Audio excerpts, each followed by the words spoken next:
Hello friends, कैसे हैं आप सब लोग। स्वागत है आपका एक बार फिर से मेरे चैनल एजुकेशन गौरव में। और फ्रेंड्स, आप जानते हैं उत्तराखंड लेक्चर केमिस्ट्री के लिए हम तैयारी कर रहे हैं दोस्तों, और मैंने आपके बीच में 2 यूनिट करवा दिए हैं। आज हम शुरू करने जा रहे हैं केमिकल बॉन्डिंग, जो कि हमारी सिलेबस के अंदर तीसरी यूनिट है। ओके, तो इसके इससे पहले के जो यूनिट है उसके रिलेटेड जो है 2-3 वीडियो जो है मैंने आपके प्रैक्टिस सेट के करवाए थे, वो भी बहुत ज़रूरी हैं। क्योंकि जब तक आप प्रैक्टिस नहीं करेंगे तब तक जो है चीज़ें नहीं हो पाएंगी। तो उसका मैंने लिंक वगैरह सारा ग्रुप के अंदर डाला हुआ, अगर अगर अगर नहीं देखा आप लोगों ने तो देख लीजिए उसको, पीछे जाके लिंक ग्रुप के अंदर आपको मिल जाएगा। ठीक है, तो फ्रेंड्स अब हम शुरू करते हैं आज का हमारा टॉपिक केमिकल बॉन्डिंग, और 2 या 3 वीडियो के अंदर हम इस चैप्टर को खत्म कर देंगे। उसके बाद हम इससे भी रिलेटेड कुछ इंपॉर्टेंट क्वेश्चंस डिस्कस करेंगे। ठीक है, तो आप लोग बने रहिए मेरे साथ लास्ट तक और चीज़ों को समझते हुए चलिए। और इसमें हम इस वीडियो के अंदर हम बेसिकली बहुत बेसिक चीज़ जो है डिस्कस करने वाले हैं, जो कि ऑलरेडी शायद आप लोगों को आती होगी, लेकिन फिर भी जो है हम देख लेते हैं। क्योंकि हम तो शुरू से जब है चीज़ें पढ़ेंगे तभी जाके जो है बाकी चीज़ें हमें अच्छे से समझ आएगी। ठीक है, तो चलिए शुरू करते हैं हमारा आज का सेशन। और अपने कोई और फ्रेंड्स भी अगर आपके पढ़ने वाले होंगे या जिनको केमिस्ट्री की तैयारी करनी है, तो आप उनको भी कह सकते हैं कि आप यहाँ पर तैयारी मेरे साथ कर सकते हैं। ठीक है, तो उनको आप रिकमेंड कर सकते हैं। चलिए आगे बढ़ते हैं। तो फ्रेंड्स, आज हम बात करने वाले हैं केमिकल बॉन्डिंग की। ठीक है, तो सबसे पहले बात करें अगर कि केमिकल बॉन्डिंग क्या चीज हुई, सबसे पहले उसी की बात करेंगे। A chemical bond which apparently exist between atom in a molecule, it is a force that holds bond atoms together. तो जो आपके बॉन्डेड एटम्स है उनको एक साथ रखने के लिए जो एक फोर्स जो है वो काम कर रहा है, वही आपका केमिकल बॉन्ड है। अब ये केमिकल बॉन्ड जो है वो कई तरीके से बनता है, उसके बारे में हम अलग अलग चीजें पढ़ेंगे। ठीक है, सबसे पहले हम बात करने वाले हैं कि Kossel Lewis approach to chemical bonding. जो कौशल और लुईस है उन्होंने क्या अप्रोच इसके लिए प्रोवाइड की थी। The first ever theory to explain the formation of chemical bond was proposed by Kossel and Lewis in 1916। 1916 में इन्होंने अपनी थ्योरी दी थी, और उस थ्योरी का नाम था दोस्तों इलेक्ट्रॉनिक थ्योरी ऑफ वैलेंसी। तो ये सबसे पहला अप्रोच 1916 के अंदर इन्होंने दिया था। और लुईस का जो ये अप्रोच है ये आज भी बहुत जाना माना है, जिसको क्या कहा जाता है, इलेक्ट्रॉनिक थ्योरी ऑफ वैलेंसी। जिसमें कि उन्होंने बेसिकली कुछ मतलब एक्सपेरिमेंट किए, उसके बाद कुछ ऑब्जर्वेशन किए, और वो क्या क्या ऑब्जर्वेशन थे देख लेते हैं। सबसे पहले फर्स्ट देखिए, the electrons in the outer most shell and oblique orbit of an atom are called valence shell electrons. तो इन्होंने बात की कि जो सबसे आउटर मोस्ट ऑर्बिट में जो इलेक्ट्रॉन्स हैं किसी एटम के, वो बैलेंस सेल इलेक्ट्रॉन कहलाते हैं। और जो आउटर मोस्ट ऑर्बिट है वो क्या क्या कहलाता है, आपका वैलेंस सेल कहलाता है। ठीक है, these are the responsible for most of the properties of elements. तो एलिमेंट्स की जितनी भी ज्यादातर जो प्रॉपर्टीज हैं उनके लिए यही जो है इलेक्ट्रॉन रिस्पॉन्सिबल होते हैं, यही इलेक्ट्रॉन उसके लिए जिम्मेदार होते हैं, जो कि बैलेंस सेल के अंदर होते हैं। ओके, दूसरा दूसरा पॉइंट उन्होंने क्या डिस्कस किया था, the element which have two और 8 electrons in their outer most shell, that is their octet complete are stable, do not combine chemically each with either with each other or other elements। तो इन्होंने दूसरी यही बात की कि अगर जो प्रत्येक एलिमेंट है वो अपने आउटर मोस्ट ऑफ ऑर्बिट में चाहता है कि मेरे 2 या 8 इलेक्ट्रॉन्स हों, और उस स्थिति में उसका जो ऑक्टेट है वो कंप्लीट हो जाता है और वो एक स्टेबल कंपाउंड में आ जाता है।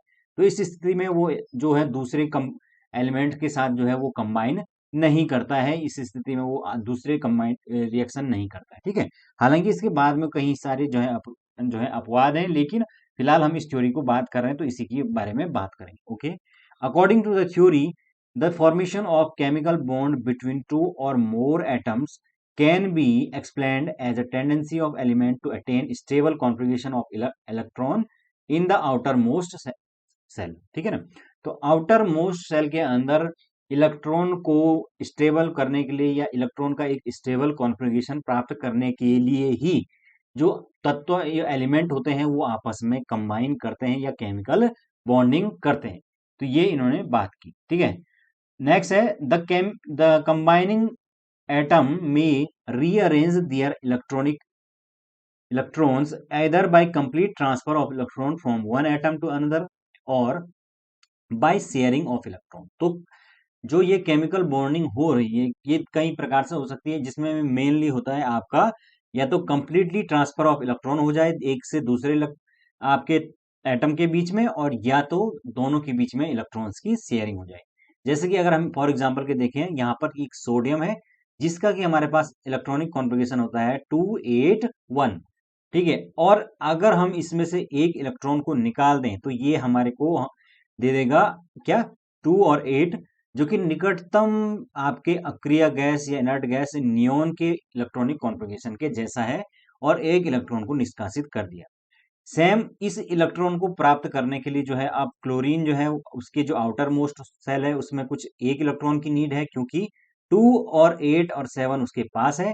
और जैसे ही वो इस एक इलेक्ट्रॉन को प्राप्त कर लेगा वो स्टेबल कॉन्फ़िगरेशन को प्राप्त कर लेगा। इस तरीके से उसके आउटर मोस्ट ऑर्बिट में 8 इलेक्ट्रॉन पूरे हो जाएंगे, और वो ऑर्गन जो कि निकटवर्ती आपका नोबल गैस है उसके बराबर इलेक्ट्रॉनिक विन्यास को प्राप्त कर लेगा। तो यही इनका मेन मकसद है, और इसी कारण से ये आपके क्या कर रहे हैं, रिएक्शन कर रहे हैं, ठीक है। चलिए आगे बढ़ते हैं। नेक्स्ट नेक्स्ट आप बात करेंगे लुईस सिंबल की, ठीक है। Lewis symbol is simple notation to represent the element with its valence electron using dots was introduced by American chemist Jean Louis. This known as a Lewis symbol. इसको Lewis symbol के नाम पे से जाना गया, और लुईस ने जो है एक रिप्रेजेंटेशन पेश किया कि किस प्रकार से हम जो बैलेंस इलेक्ट्रॉन्स हैं उनको किसी एटम्स के अंदर या एटम के अंदर हम पेश कर सकते हैं, उसको दिखा सकते हैं। तो ये लुईस का जो है स्ट्रक्चर माना जाता है, इसको लुईस डॉट डॉट स्ट्रक्चर भी कहते हैं। तो कुछ इस प्रकार से दोस्तों हमारे पास जैसे हाइड्रोजन है उसमें एक इलेक्ट्रॉन होता है, हीलियम में 2 होता है, लिथियम के अंदर एक वैलेंस इलेक्ट्रॉन होता है वो दिखा रखा है, बेरिलियम में, बोरोन में 3 होते हैं, यहाँ कार्बन में 4 होते हैं, नाइट्रोजन में इस तरीके से 5 होते हैं। तो ये इस डॉट के माध्यम से जो है ये स्ट्रक्चर दिखाए जाते हैं, इसको लुईस डॉट स्ट्रक्चर कहा जाता है। The structure of a molecule using the Lewis symbol is known as a Lewis structure. The formation of NaCl can be expressed in terms of Lewis structure and diagram as. तो कैसे हम उसको Lewis के जो structure है उसका formation, Lewis के structure के हिसाब से NaCl का फॉर्मेशन दिखा सकते हैं। तो यहाँ पर देख सकते हैं आपके कि Na जो है उसने एक जो सिंगल जो उसका आउटर मोस्ट ऑर्बिटल में है ये दिखा रखा है, और Cl में जो है ऑलरेडी 7 होते हैं तो वो 7 दिखा रखे हैं। तो कैसे ये एक जो है इलेक्ट्रॉन इसको अगर दे दे तो यहाँ पर जो है इसका भी कंप्लीट ऑक्टेट हो जाएगा और इसका भी कंप्लीट हो जाएगा, और दोनों ही क्या करेंगे मिलकर NaCl को बना लेंगे, ठीक है। तो फ्रेंड्स यहाँ पर ये अप्रोच कहलाती है आपका केमिकल बॉन्डिंग की, लुईस डॉट स्ट्रक्चर के अंदर किस प्रकार से हम दिखा सकते हैं। ऐसे ही एक और एग्जांपल अगर हम समझें तो consider what happen two electrons when lithium metal comes into contact with oxygen in the air. Lithium जो धातु है अगर वो ऑक्सीजन के संपर्क में आती है तो क्या हो सकता है। N oxygen atom needs 2 electron, ये हम जानते हैं कि ऑक्सीजन के पास कितनी 2 इलेक्ट्रॉन्स की कमी है, क्योंकि उसके पास आउटर मोस्ट ऑर्बिटल में कितने होते हैं आपके 2 और 6, तो 2 इलेक्ट्रॉन की उसके पास कमी है। अगर उसको 2 इलेक्ट्रॉन मिल जाए तो वो भी क्या करेगा, अपना स्टेबल होना चाहेगा। हर एक जो एलिमेंट्स है, हर एक आदमी जो है वो अपने जीवन में क्या चाहता है, स्थायित्व चाहता है, स्टेबिलिटी चाहता है, उसी प्रकार से एलिमेंट भी होते हैं। तो फ्रेंड्स यहाँ पर सबसे पहले बात होगी कि in an oxygen atom need 2 electrons to achieve octet and form an anion with -2 charge. तो यहाँ पर देखिए जो ऑक्सीजन एटम है उसको 2 इलेक्ट्रॉन्स की नीड थी, एक इस लिथियम से होकर आएगा और एक इस वाले लिथियम से होकर आएगा। इस प्रकार से 2 लिथियम जो है इसको 2 इलेक्ट्रॉन ट्रांसफर करेंगे, और ये कुछ इस प्रकार से हम इसको दिखाएंगे, या लिथियम ऑक्साइड को दिखाएंगे, या इसको Li2O भी हम इसको लिख सकते हैं, ठीक है। यहाँ पर आप देख सकते हैं कि 2 इलेक्ट्रॉन इसने ट्रांसफर किए और 2 इलेक्ट्रॉन इसने ले लिए, इसलिए इस पर 2 नेगेटिव चार्ज आ गया है, ठीक है। इस प्रकार से ये हम दिखा सकते हैं, ठीक है। चलिए आगे बढ़ते हैं। नेक्स्ट अगर हम बात करें वो है कोवैलेंट बॉन्ड। तो कोवैलेंट बॉन्ड यानी कि सह संयोजी बंध हिंदी में कहा जाता है। तो फ्रेंड्स कोवैलेंट बॉन्डिंग क्या होती है, अकॉर्डिंग टू लुइस लैंगमेयर 1919 में इन्होंने ये बात बोली, a covalent bond that bond which is formed between two combining atom by mutual sharing of 1, 2 or 3 electrons pair between them by mutually sharing the electrons pair, each of the atom attain stable gas configuration। तो यहाँ पर उन्होंने बात की कि जो covalent bonding है वो उनके बीच में होगी जो कि क्या करेंगे, दोनों ही आपस में इलेक्ट्रॉन्स का एक या दो इलेक्ट्रॉन्स का या तीन इलेक्ट्रॉन्स का म्यूचुअली शेयर करेंगे एक दूसरे से, और ऐसा करने से उन दोनों ही का जो इलेक्ट्रॉनिक कॉन्फ़िगरेशन है वो नोबल गैस के जैसा हो जाएगा। तो उस प्रकार की जो बॉन्डिंग है वो आपके कोवेलेंट बॉन्डिंग के अंदर आती है। जैसे कि आप देखिए H2, तो H2 के अंदर H, दोनों H अगर सिंगल रहेंगे तो दोनों के पास एक एक रहेगा।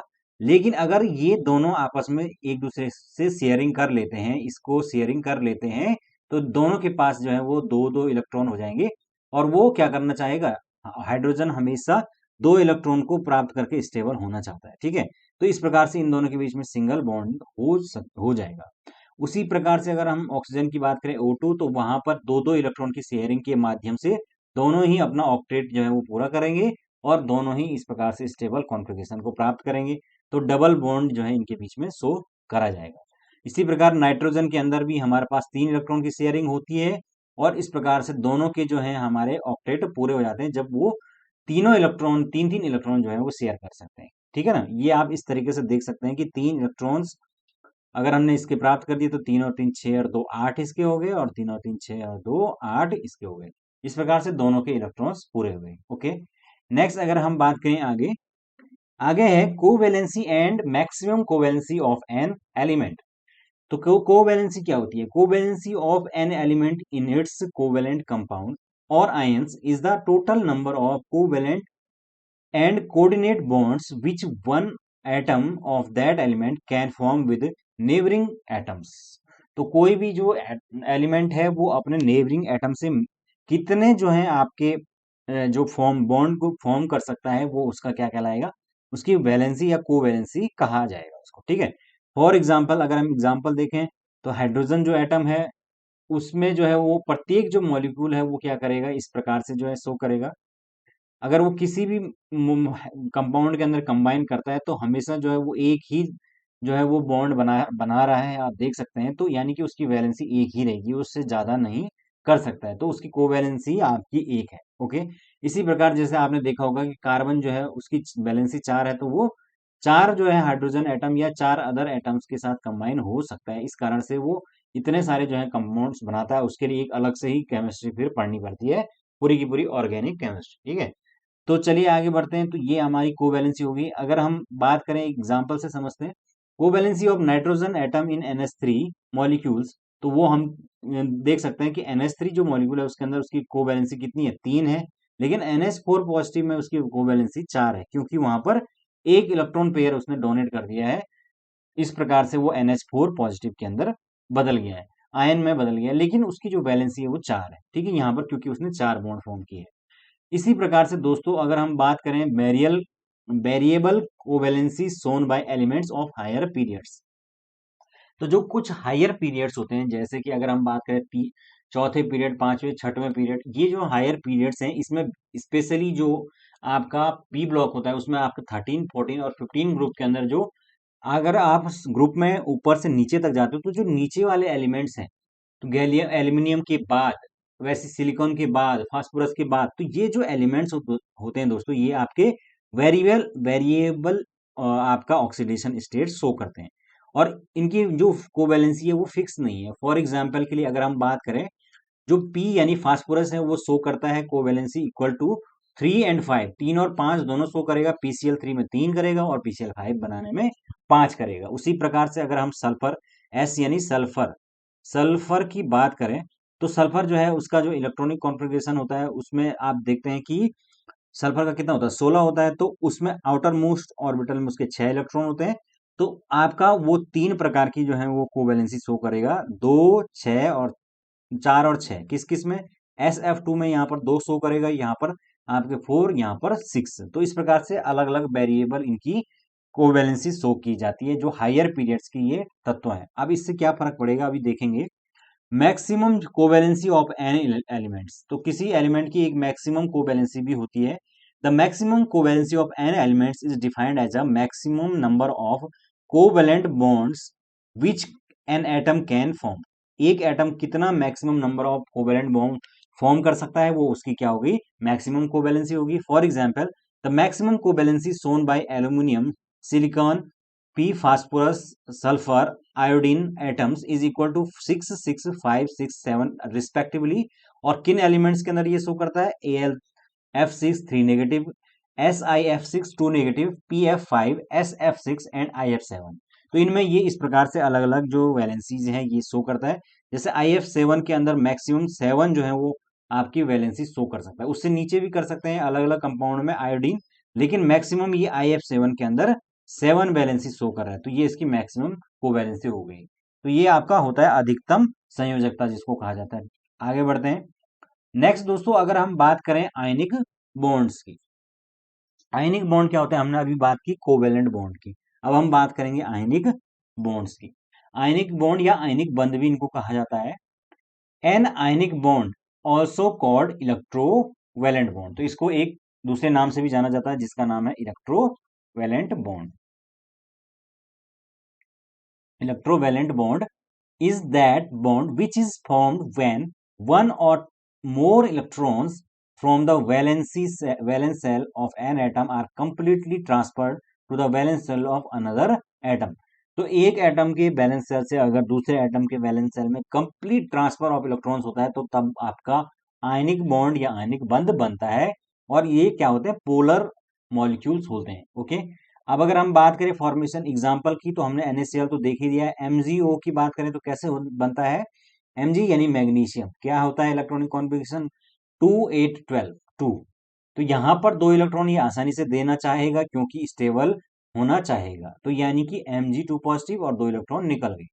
और दूसरा ऑक्सीजन जो कि तैयार बैठा हुआ है 2 इलेक्ट्रॉन लेने के लिए, क्योंकि उसके पास 2 इलेक्ट्रॉन की कमी है, उसने इसको ले लिया और 2 नेगेटिव बन गया। इस प्रकार ये दोनों ने एक दूसरे की आवश्यकताओं को पूरा करके ये मैग्नीशियम ऑक्साइड बन गया। इसी प्रकार से CaF2 की बात करें तो यहाँ पर भी जो है 2 इलेक्ट्रॉन्स की एक्स्ट्रा है, इनको निकाल दिया, कैल्शियम 2 पॉजिटिव बन गया और ये स्टेबल हो गया। और फ्लोरीन जो है जिसमें कि आपके टोटल 9 जो है इलेक्ट्रॉनिक कॉन्फ़िगरेशन होता है, और ये जो 7 है ये आउटर मोस्ट ऑर्बिटल में होते हैं, तो इसको 2 इलेक्ट्रॉन की रिक्वायरमेंट है, लेकिन यहाँ पर 1 इलेक्ट्रॉन मिल रहा है, तो ये क्या करेगा? 2 इलेक्ट्रॉन यहाँ से जो है वो कैल्शियम के जो 2 इलेक्ट्रॉन है वो 2 मॉलिक्यूल के साथ कंबाइन करेंगे, इसी क्योंकि एक जो है इसमें जुड़ेगा और फिर दूसरा फ्लोरीन आएगा वो दूसरा उसको देगा, तो इस प्रकार से 2 इलेक्ट्रॉन जो ट्रांसफर होने के बाद ये CaF2 में बदल जाएगा। ठीक है, चलिए आगे बढ़ते हैं। नेक्स्ट देखिए, अब आगे हम बात करने वाले हैं दोस्तों very important inert pair effect की। इसकी बात हमने टेस्ट के अंदर भी की थी लेकिन वहां पर प्रॉपर हमने नहीं की। तो इनर्ट पेयर इफेक्ट यानी कि अक्रिय युग्म प्रभाव, तो इसके बारे में आपने हो सकता है पहले पढ़ा हो या नहीं नहीं भी पढ़ा है, तो आप देख लीजिए क्या होता है। Inert pair effect is defined as a non participation of the two elements two s electrons in bonding due to the high energy needed for unpaired them. तो ये क्या कहलाता है कि आपके ऐसे non participation of two electron, जो 2 electron जो s के अंदर होते हैं वो पार्टिसिपेट नहीं करते हैं क्योंकि उनकी जो पेयरिंग एनर्जी है वो उनको अनपेयर करने के लिए जो एनर्जी है वो इनफ नहीं होती है। ठीक है, the theory proposed by Sidgwick, ये सिडविक जो है उनके द्वारा ये थ्योरी प्रपोज की गई है। In order to explain the cause of inert pair effect let us consider an example, एक एग्जांपल के माध्यम से इसको समझेंगे। In group 14 electronic configuration is NS2 NP2। तो अगर आप आपके सामने आपके पास पीरियोडिक टेबल है तो आप उसमें ग्रुप 14 के अंदर देखिए कि जो इलेक्ट्रॉनिक कॉन्फ़िगरेशन है बेसिकली उसमें क्या है, सब में NS2 और NP2 ये जरूर होगा लास्ट में। अब यहाँ पर ये है कि ये 2 इलेक्ट्रॉन जो NP के अंदर है, since the 2 electron in NP electrons are further away from the nucleus, nucleus से दूर है, and then 2 NS electron in 2p N2 यानी कि NP जो है उसके अंदर जो 2 इलेक्ट्रॉन है वो क्या करेंगे, इजीली कैन बी रिमूव्ड, क्योंकि वो जो है न्यूक्लियस से थोड़ा जो है वो दूर है, फर्दर अवे है। जबकि जो NS इलेक्ट्रॉन है यानी कि S के अंदर जो 2 इलेक्ट्रॉन है वो क्या है, थोड़ा न्यूक्लियस से बंधे हुए हैं।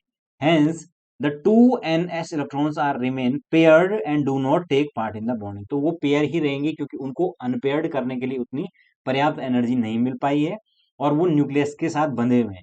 ठीक है, तो इसके इसी कारण से इनको क्या कहेंगे कि ये जो 2 इलेक्ट्रॉन्स S के अंदर रह गए हैं ये क्या रह गए, पेयर्ड रह गए, इनको अनपेयर्ड नहीं हो पाए और इस कारण से ये बॉन्डिंग में पार्टिसिपेट नहीं ले पाए। जब ये बॉन्डिंग में पार्टिसिपेशन नहीं लेंगे तो ये क्या हो जाएंगे, एनर्ट हो जाएंगे। तो इसीलिए ये एक ऐसा पेयर बन गया जो कि इनर्ट है, इसीलिए इसका नाम इनर्ट पेयर गैस थ्योरी है।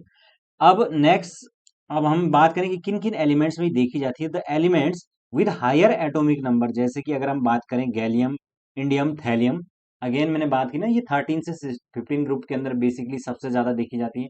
तो 13 ग्रुप में आप देख सकते हैं कि जो गैलियम, इंडियम और आपका टेल्यूरियम हो गया, थैलियम सॉरी, उसके अंदर होता है। उसके बाद उसके अगले जो ग्रुप है उसके अंदर देखिए आप जो जर्मेनियम हो गया, एसएन यानी कि टिन, लेड हो गया।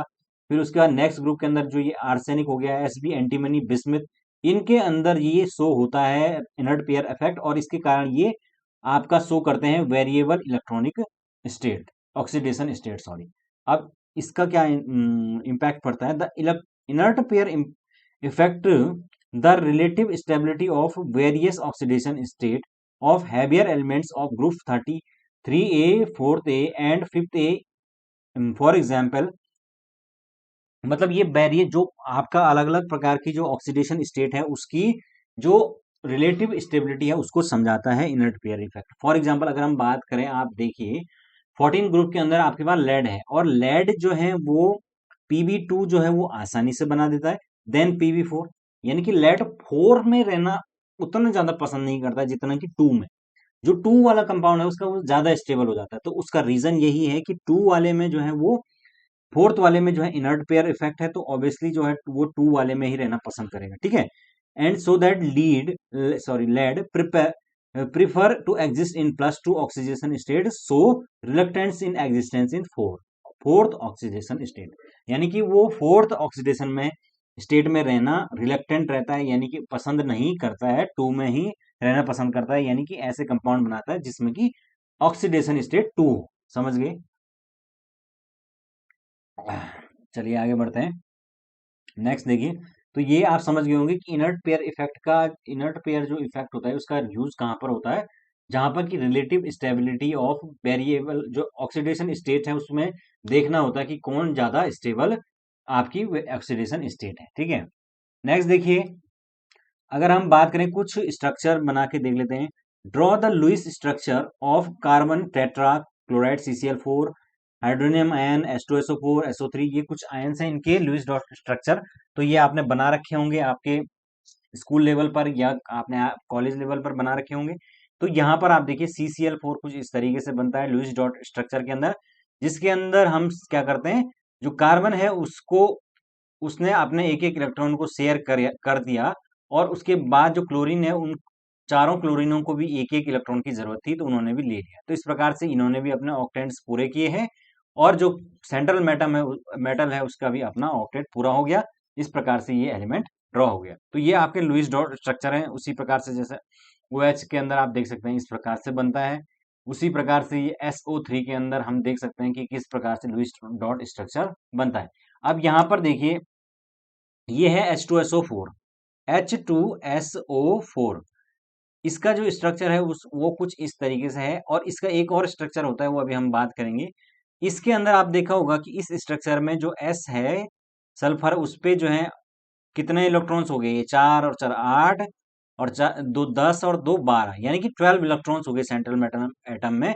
यानी कि ये ऑक्टेंट रूल को फॉलो नहीं कर रहा है, लेकिन उसके बावजूद भी इस स्ट्रक्चर को लिया जाता है। तो उसका रीजन क्या हो सकता है, तो उसके लिए हमें देखना होगा फॉर्मल चार्ज। फॉर्मल चार्ज क्या होता है देख लेते हैं। Formal charge, formal charge the charge that each atom in a molecule would have if the electron in the bonds were divided equally into the two atoms। तो अगर हम किसी एटम के अंदर, सॉरी किसी मॉलिक्यूल के अंदर जो एटम्स लगे हुए हैं उन पर इंडिविजुअली जो है चार्ज कैलकुलेट करें, क्या ये मानकर कि जो इलेक्ट्रॉन है उसके बीच में जो बॉन्ड है उसमें चार्ज जो है वो क्या क्या है, इक्वली डिस्ट्रीब्यूटेड है, तो वो कहलाएगा आपका फॉर्मल चार्ज। अब ये जो फॉर्मल चार्ज होता है दोस्तों, इसको कैलकुलेट कैसे करते हैं। सबसे पहले देखिए calculation of formal charge, step one में क्या करेंगे, सबसे पहले write down the number of valence electrons in an isolated atoms in the element, यानी कि आइसोलेटेड एटम की जो वैलेंस शेल के अंदर इलेक्ट्रॉन है उसको लिखेंगे। और स्टेप 2 के अंदर using the Lewis structure add up the valence electrons that belong to the atom in the molecules or ions and then subtract this total from the value of step 1। तो आपको दूसरे step के अंदर आपके total number of जो आपने उसने atom ने बॉन्ड्स बना रखे हैं वो देख रहे हैं और उसको फर्स्ट में से माइनस करना है। अब ये कैसे होगा इसको एग्जांपल से समझेंगे। फॉर एग्जांपल अगर हम H2SO4 की ही बात कर लें तो यहाँ पर हम आपको एक स्ट्रक्चर दिखाई दे रहा होगा। यहाँ पर इस स्ट्रक्चर के अंदर आप देख सकते हैं मैंने क्लियरली दिखा रखा है इस वाले का और इस वाले का दोनों ऑक्सीजनों की जो -1 ऑक्सीडेशन स्टेट है, जबकि इन दोनों की जो है आपकी क्या है जीरो ऑक्सीडेशन स्टेट है। यहाँ पर ये जीरो है, यहाँ पर जीरो है, और एस यानी कि सल्फर की जो है वो +2 ऑक्सीडेशन स्टेट है। तो ये हमने अलग अलग किस प्रकार से कैलकुलेट की, और ये जो इलेक्ट्रॉन्स रह जाते हैं इनको अनशेयर्ड पेयर ऑफ इलेक्ट्रॉन कहते हैं। अगर हम इस पर फॉर्मल चार्ज जो है वो देखें किस प्रकार से निकाला जाता है, तो सबसे पहले हम बात करते हैं number of electron in valence shell of isolated atom. जो आइसोलेटेड एटम है जिसका निकालना है उसके बैलेंस सेल के अंदर कितने इलेक्ट्रॉन है, minus number of bonds to the atoms यानी कि कितने बॉन्ड उसने बना रखे हैं, और उसमें प्लस कर देंगे नंबर ऑफ अनशेयर्ड इलेक्ट्रॉन। जो अनशेयर्ड इलेक्ट्रॉन है वो कितने हैं उसको ऐड कर देंगे। ठीक है, इसके लिए एक दूसरा फॉर्मूला भी आता है जो यूज होता है कहीं कहीं पे। देखिए यहाँ पर होता है formal charge is equal to total number of valence electron in free atom minus total number of non bonding यानी कि लोन पेयर इलेक्ट्रॉन्स जिसको N0 से रिप्रेजेंट करते हैं, -1/2 total number of bonding electron जिसको Ba से रिप्रेजेंट करते हैं। यानी कि FCA जो होगा वो टोटल किसके बराबर होगा, Va यानी कि बॉन्डिंग इलेक्ट्रॉन माइनस नॉन जो लोन पेयर -1/2 आपका बॉन्डिंग इलेक्ट्रॉन। ठीक है ना, सॉरी यहाँ पे ये वैलेंस इलेक्ट्रॉन है, ये बॉन्डिंग इलेक्ट्रॉन। तो ये इस तरीके से होगा। अब अगर हम ऊपर वाले एटम के अंदर जो है सल्फर बीच वाला जो एटम है सेंट्रल, उस पर सल्फर की जो ऑक्सीडेशन स्टेट है उसको निकालना चाहें तो कैसे निकालेंगे। सबसे पहले हम बात करेंगे कि नंबर ऑफ बैलेंस इलेक्ट्रॉन कितने हैं। तो बैलेंस इलेक्ट्रॉन कितने होते हैं सल्फर में, सल्फर का 16 होता है, तो बैलेंस इलेक्ट्रॉन होते हैं 6। ठीक है, और उसके बाद हम बात करेंगे, देखिए फॉर्मूले के अंदर क्या लिखा हुआ है, number of bonds to the atom. Bonds के साथ एटम के साथ कितने बॉन्ड बना रखे हैं, तो यहाँ पर चारों तरफ से इसके 1 2 3 4 बॉन्ड है, तो 4 हो जाएगा। तो 4 हमारे पास ये हो गया। और दूसरा वो कह रहा है कि नंबर ऑफ, उसमें से माइनस करना है आपको। यहाँ पे देखिए number of unshared electron of the atom plus करना है, सॉरी। ठीक है, तो अनशेयर्ड जो इलेक्ट्रॉन है उसको प्लस कर देंगे। तो अनशेयर्ड इलेक्ट्रॉन तो कोई भी नहीं है इसमें, सल्फर में सारे शेयर्ड है, अनशेयर्ड कोई भी नहीं है, तो इसलिए ये जीरो हो गया। तो जब ये जीरो हो गया तो उसके बाद 6 में से 4 चले जाएगा तो +2, तो यहाँ पर +2 ऑक्सीडेशन स्टेट निकल जाएगी। अगर हम हाइड्रोजन की बात करें, हाइड्रोजन एटम को देखिए मॉलिक्यूल के अंदर, तो 1 इसका बैलेंस सेल के अंदर इलेक्ट्रॉन होता है, ये हमें पता है। और इसमें जो इसका जो बॉन्ड बनाने की क्षमता है वो भी एक ही है, एक ही बॉन्ड बनाता है, और अनपेयर्ड इलेक्ट्रॉन कोई सा भी नहीं है, तो इसलिए जीरो हो गया। तो 1 में से 1 गया तो जीरो, इसलिए ये जीरो हो गए। अब हम बात करेंगे ऑक्सीजन जो दो प्रकार की है। For for oxygen non bonded to hydrogen, जो हाइड्रोजन के साथ बॉन्डेड नहीं है, यानी कि कौन सी वाली, ये वाली ऑक्सीजन देखिए जो ये ऊपर और नीचे जो है लगी हुई है, ये हाइड्रोजन हाइड्रोजन के साथ नहीं है बॉन्डेड, तो उनके लिए कैसे निकालेंगे। उनके लिए फॉर्मल चार्ज हम जानते हैं कि जो बैलेंस इलेक्ट्रॉन है वो तो 6 ही होते हैं, और -1 + 6 1 क्या है इसमें, टोटल उन्होंने कितने बॉन्ड बनाए हैं, जब ऊपर और नीचे केवल ऑक्सीजन लगी हुई है तो एक ही बॉन्ड बनाया है ना। प्रत्येक ऑक्सीजन ने एक बॉन्ड बनाया है। यहाँ पर आप देख लीजिए, ये ऑक्सीजन है, इसने एक ही बॉन्ड बनाया है सल्फर के साथ, नीचे वाले ने भी एक ही बॉन्ड बनाया है, तो एक हो गया। और उसके अंदर बाकी बचे हुए जो उसके इलेक्ट्रॉन्स हैं वो अनपेयर्ड रह गए और वो अनशेयर्ड रह गए, सॉरी। तो वो अनशेयर्ड जो इलेक्ट्रॉन्स है उनकी संख्या 6 है। तो टोटल ये हो गए, माइनस अंदर चला जाएगा, तो 6 में आपका कितना हो जाएगा ये, हाँ प्लस हो जाएगा, 7 हो जाएगा, सॉरी। तो 7 में से 6 गया -1। ठीक है, तो इस प्रकार से -1 ऑक्सीडेशन स्टेट इसकी निकल के आएगी जो बॉन्डेड वाला हाइड्रोजन और ऑक्सीजन है, सॉरी। तो अब दूसरे वाले के लिए, for oxygen bonded with hydrogen, जो हाइड्रोजन के साथ है किनारे वाला, उसके लिए फॉर्मल चार्ज अगर कैलकुलेट करें तो 6 तो होगा ही होगा जो वैलेंस सेल में है, और दो उसने बॉन्ड बना रखे हैं, एक आपका बीच सेंट्रल एटम S के साथ और दूसरा O के साथ, है ना। इसी प्रकार से हम निकालेंगे, एक H के साथ बना रखा है और दूसरा इसके साथ, तो दो बॉन्ड हो गए, और 4 उसमें अभी भी जो है इस प्रकार से ऊपर नीचे 4 अनपेयर्ड इलेक्ट्रॉन या अनशेयर्ड इलेक्ट्रॉन बच गए। तो इस प्रकार से हम इसको टोटल जो है कैलकुलेट करेंगे, प्लस ये माइनस अंदर जाके प्लस हो जाएगा, और फ्रेंड्स ये क्या हो जाएगा फिर, माइनस माइनस जुड़ जाएगा, ये -6 + 6 जीरो हो जाएगा। तो इस प्रकार से जीरो चार्ज हो गया।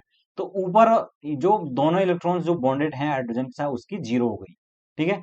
तो इस प्रकार से हमने निकाल दी। अब हम दूसरे के अब हम जो ये हमारे पास स्ट्रक्चर आया है इसके अंदर ये जो चार्ज हैं ये काफी ज्यादा डिस्ट्रीब्यूटेड हो गए हैं। तो इस चार्ज को मिनिमाइज करने के लिए जो है ये H2SO4 है वो उसके एक दूसरे स्ट्रक्चर को दिया जाता है, जिसको हम इस प्रकार से देखते हैं सेकेंड स्ट्रक्चर, जिसमें कि यहाँ पर S के साथ डबल बॉन्डिंग शेयरिंग दिखाई जाती है। अब यहाँ पर अब जब ये वाला स्ट्रक्चर सेकेंड वाला स्ट्रक्चर आ जाता है तो उसके बाद क्या फर्क पड़ेगा उसमें, उस स्थिति में आप सल्फर का निकाल लो। सल्फर का जी क्या हो जाएगा, 6 आपका बैलेंस इलेक्ट्रॉन हो गए, -6 - 0, क्योंकि 6 ही इसमें बॉन्ड बन रहे हैं, फिर 2 2 4 और 2 6, और 0 जो है अनशेयर्ड इलेक्ट्रॉन है एस के अंदर, तो 0 हो गए, यानी कि एस पर जो फॉर्मा चार है वो 0 हो गया। ऐसे ही हाइड्रोजन पे जो 0 है हमने पहले निकाल लिया, उसमें कोई चेंज नहीं हुआ है। ऑक्सीजन जो बॉन्डेड है हाइड्रोजन के साथ उसमें कोई चेंज नहीं हुआ है, तो उसमें ऑलरेडी हमने निकाल दिया 0 है। और जो oxygen non bonded to hydrogen है तो उसमें हम जानते हैं कि 6 जो है बैलेंस सेल के अंदर इलेक्ट्रॉन है, -2 + 4। तो उस इस वाले स्ट्रक्चर के अंदर आप देख सकते हैं क्लियरली कि जो यहाँ पर ऑक्सीजन है वो कितने बॉन्ड बना रहा है, 2 बॉन्ड बना रहा है, ठीक है। और प्लस के अंदर उसमें 4 जो है अनपेयर्ड इलेक्ट्रॉन भी बचे हुए, तो 4 और 2 6 हो गए, और 6 में से 6 गया 0।